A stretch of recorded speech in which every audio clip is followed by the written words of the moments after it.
thing, as all the experts are now saying they'll do. Decades of this being set up, decades of the troops training for this.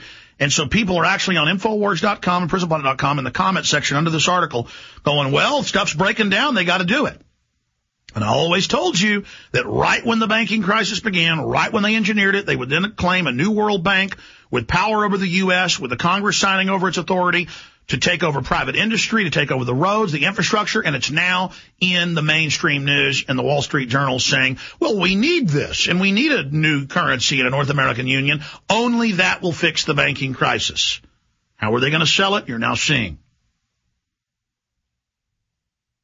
So how are they going to sell the public? How did the Soviets, how did the Germans, how did Mao sell it when they rounded up tens of millions and took them to forced labor camps and killed millions? They would say the economy's falling apart, or the public doesn't like you, or there's been violent attacks on you, or there's been high crime. We're taking you to an emergency center. See, first they wouldn't let Jews and other people work or have businesses, and a few years later they're bankrupt. Now their houses are being foreclosed. Oh, zoning rules in Germany. You can't have too many people living in one house because you've lost your homes.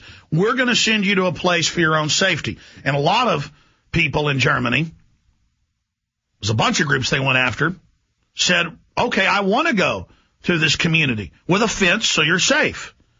It's all in the new bill. It's all in the new bill. And it says community pastors will office and community mayors, and this is what they've already done in scores of counties and cities. They take the old National Guard armories that back up on a few hundred acres or more. They put new fences with barbed wire facing in, and they say, this is the new threat integration center. We're giving the local, 3 cities in this area and the 4 counties, or whatever the case may be. It's different in every area. You'll come in here. You'll have live cameras, all the federal cameras put up for traffic. Then later they tell them it's to surveil the public. See, everything is done in a step-by-step thing to condition those, to acclimate the locals, to find out who'll go with them, to incrementally find out who the resistors are or who can reverse engineer what they're doing and understand it. And they tell them, this is an emergency anti-terror center and anti-crime center. And then they announce, as they first did 5 years ago in Green Bay, oh, guess what? In the new emergency center, you can type up wherever somebody's cell phone is and punch this button and track where they're at and hit this button and listen to the person's what they're saying. See, now it isn't the NSA that has the authority illegally to listen to you without a warrant. Now local counties and cities in the threat integration centers, where you got the National Guard building, or a federal building they give them, or an old mall that shuts down, the feds buy it, and then invite everybody in so they can be part of the petty power trip. And you've got the head preachers that lead the other preachers as Judas goats to tell the people to go to the camps. You've got the local police, the SWAT teams, all integrated, all trained. Now they federalize the National Guard, say the governors have no authority, bring them under Northcom, announce they're putting troops on the streets. FEMA's done this over at one of the Austin malls.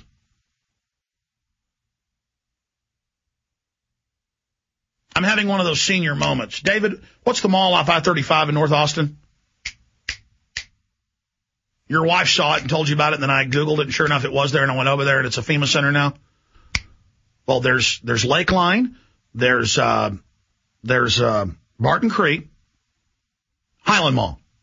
Highland Mall is now, go over there. They're there. And they'll men in uniforms come over with guns and say, get out of here. I mean, they're there right now. And over at the old airport, they've got a hangar with bolts and chains on the floors for the American people. And admit it's for you. That's right down the road. I mean, my cousin worked in the regular Army, and for the last 5 years, he's been here in Austin out at the old Air Force Base with all the underground stuff they've got there. He won't talk about it because it's all classified, but I already know. And, they're busy integrating it all. I mean, this is just all around us. And so they have these threat integration centers that are built on to 1,000 acres, 2,000 acres, 200 acres, and they have holding facilities. They have mobile jails. You can even see the federal purchase orders for hundreds of thousands of these single-person cells. People take photos of them every day on the web and go, I was at a four-way stop or, a railway stop and saw all these little single-unit concrete things with a steel door and bars on them. And, yeah, you can go look at the federal purchase orders. They're putting those all over the country. Hundreds of thousands sites in Georgia, in Oklahoma, in Texas and California. in Colorado of the plastic coffins. All of it, ladies and gentlemen. And now they come out and announce, and in this one bill, you see all the major elements of it. The threat integration centers, the FEMA centers. And they say it's all for your safety in the collapsing economy. They just so happen to have built all of these. They just so happen to have had this huge infrastructure. They just so happen to be paying off politicians decades ago. And I found out from Marines, and have the documents, it's in Road to Tyranny, they were kicking down doors and confiscating guns with Marines, with the police in Norfolk, Virginia. Again, beta testing in small units and then expanding out till now there is a giant standing army, paramilitary police, corporate executives, regular Army, National Guard being federalized, foreign troops standing by, all happening, and they come out with a bill and announce it's for your own good, and then the people email me and say, it is for my own good, Alex. So we're going to go over the bill when we come back. I'm going to get our guest on about 15 after because I want to be able to go through all this. And then we'll get into how they're killing people in camps in Canada. Stay with us.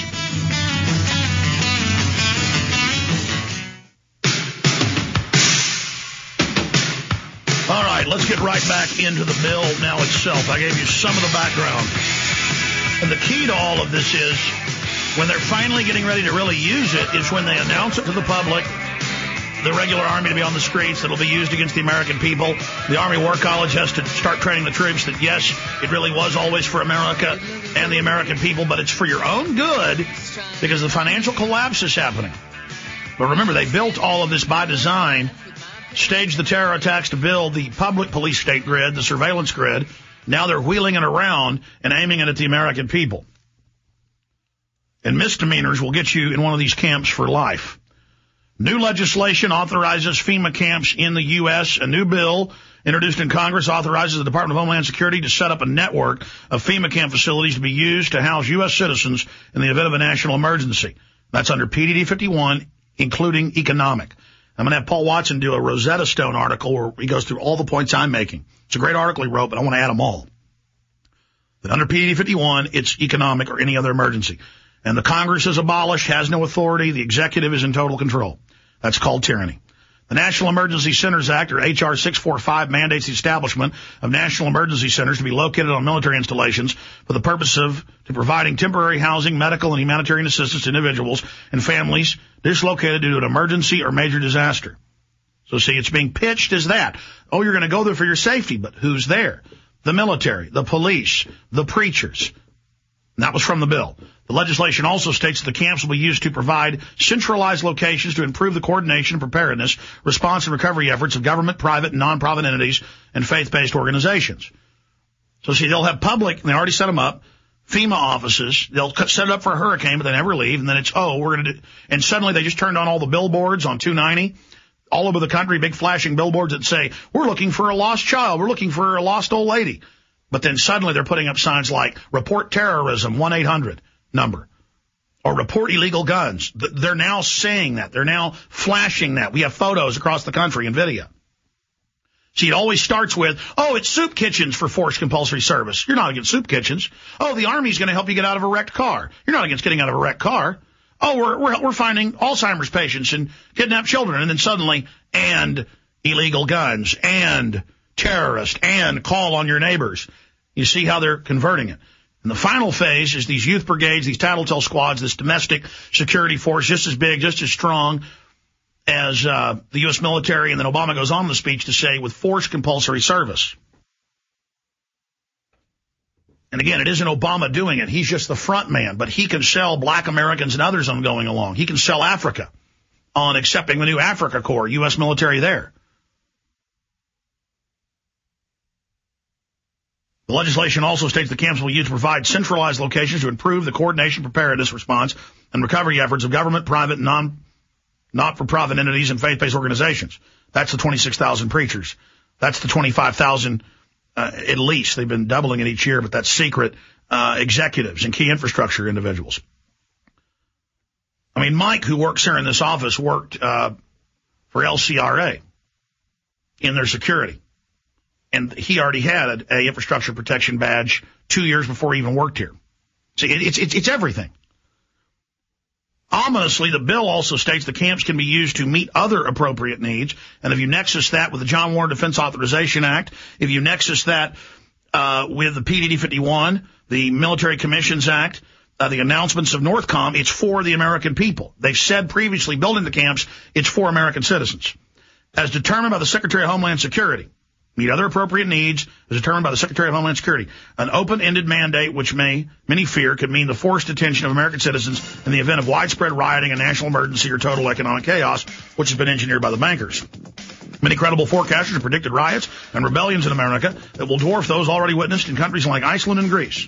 With active duty military personnel already being stationed inside the U.S. under Northcom, partly for the purpose of crowd control in their own words, fears that Americans could be incarcerated in detention camps are all too real. But when we come back, I will give you the coup de grace, how they're going to do it, how they're going to roll it out. Stay with us.